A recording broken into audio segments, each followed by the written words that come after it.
लोग एप्लीकेशन भरे हैं विभिन्न विभाग के बहाली में, तो सबको रद्द नहीं किया गया, सब स्थगित रहेगा और उसको छेड़छाड़ हम लोग नहीं करेंगे। जो परीक्षाएं हो गई है, जो रिजल्ट आना है, वो रिजल्ट साथ जिनको हम लोग रोजगार देने में विलम्ब हो गई, किसी कंपनी में मान लीजिए जो उसका योग्यता ज़्यादा है, उस कंपनी उस टाइप का नहीं आया, तो उसको हम प्रत्येक माह 1000 रुपया महीने का उसको स्टेपन के रूप में उसको राज्य के लिए बेहतर था, क्योंकि 3rd ग्रेड 4th ग्रेड जो नियुक्तियाँ होंगी लोगों को मिल। अब हम लोग नए सिरे से आपको 2023 में नए नियोजन नीति हम लोग जो युवा युवतियाँ जो राज्य में जो राजहित में जो होगा हम लोग बेहतर तरीके से बना करके फिर नए नियोजन नीति।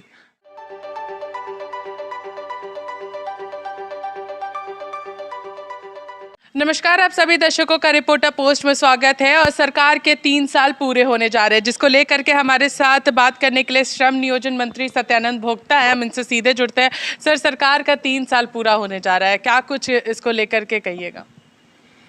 देखिए, सरकार का 3 साल का विकास का बेमिसाल है और जितने प्रखंड को जो राज्य में घोषणा की गई है सुखाड़, सभी किसानों को कल सीधा लाभ दिया जाएगा।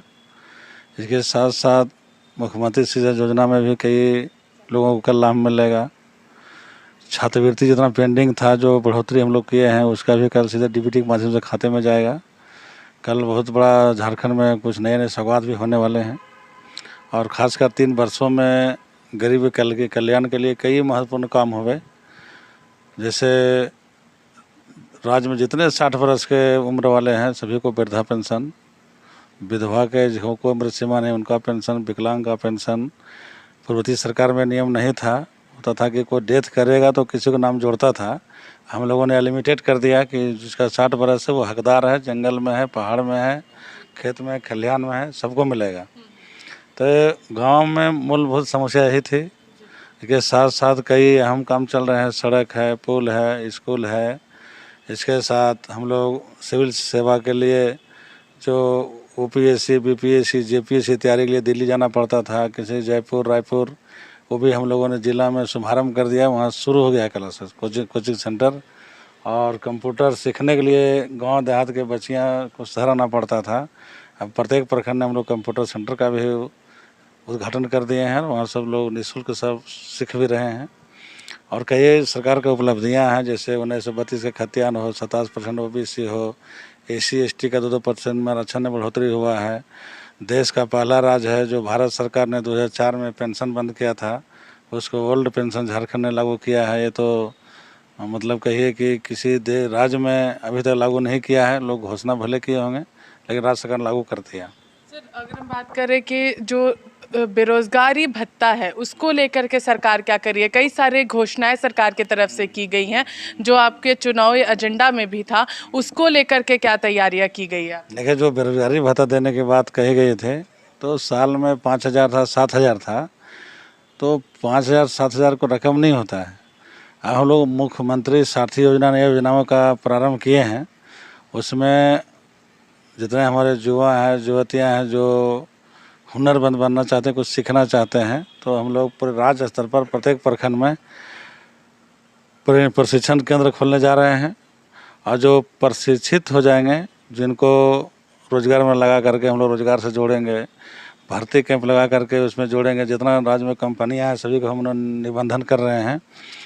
इसके लिए हम पोर्टल तैयार कर रहे हैं। JPAT से सहमति मिल गई है।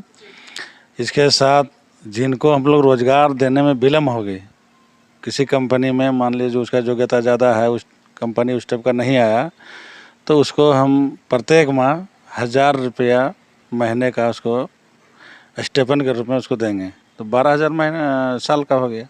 अगर हम बात करें नियोजन नीति के, सर, एक बहुत बड़ा मुद्दा भी झारखंड में और युवाओं के लिए, क्योंकि आप नियोजन विभाग भी आपके पास है, तो आपसे जानना चाहेंगे अभ्यर्थियों को लेकर के क्या कुछ कहिएगा, क्योंकि नियोजन नीति जब से हाईकोर्ट से रद्द की गई है, उसको वहाँ से ये खारिज किया गया, उसके बाद से लगातार अभ्यर्थियों में आक्रोश है। आप बच्चों से मिलने भी गए थे जब वो लोग सड़क पर थे, जब विधानसभा सत्र चल रहा था।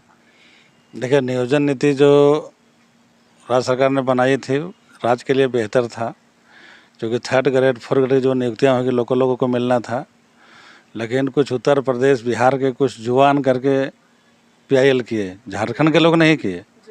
और दूसरे राज्य के यहाँ क्या मतलब है, इस राज्य में क्या हो रहा है नहीं हो रहा है, तो माननीय उच्च न्यायालय द्वारा रद्द कर दिया गया है।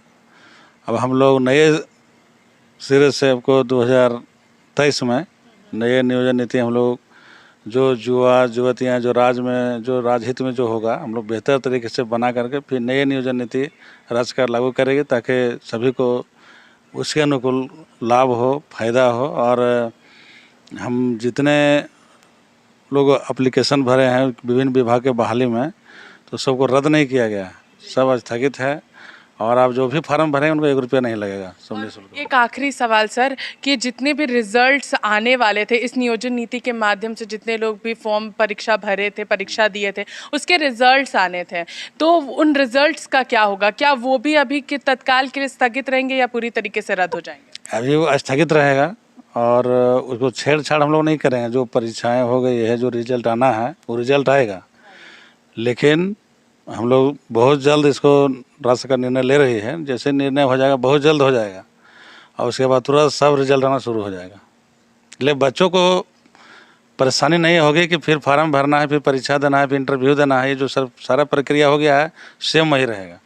तो कहीं ना कहीं सत्यानंद भोक्ता जी की तरफ से एक बहुत बड़ा ऐलान जो है वो तमाम अभ्यर्थियों के लिए यहाँ पर किया गया है कि 2023 में अभ्यर्थियों को रिजल्ट्स भी मिलेंगे। अभी फिलहाल के लिए वो स्थगित है, लेकिन पूरी तरीके से रद्द नहीं है। तो रिजल्ट्स ज़रूर आएंगे, इसको लेकर के सरकार काम करना शुरू कर चुकी है और नई नियोजन नीति के साथ तमाम परीक्षाएं होंगी। और जो भी अभ्यर्थियों ने परीक्षा के लिए फॉर्म भरे थे उनसे अब कोई फॉर्म नहीं भरा जाएंगे, पुराने फॉर्म्स के ही जरिए तमाम लोगों के एग्जाम्स जो है वो भी बहुत जल्द सरकार कंडक्ट कराएगी। तो एक बड़ा ऐलान अभ्यर्थियों के लिए, और साथ ही साथ जो बेरोजगारी भत्ता था उसको लेकर के भी इनका स्पष्ट रूप से कहना है कि अब साल के 12,000 जो रुपए है वो अभ्यर्थियों को जरूर यहाँ पर मिलने की तैयारियां जो है वो कर दी गई है और जो एंट्री है वो भी बहुत जल्द शुरू कर दी जाएगी। तब तक के लिए देखते रहिए रिपोर्टर पोस्ट। मैं पूजा, नमस्कार।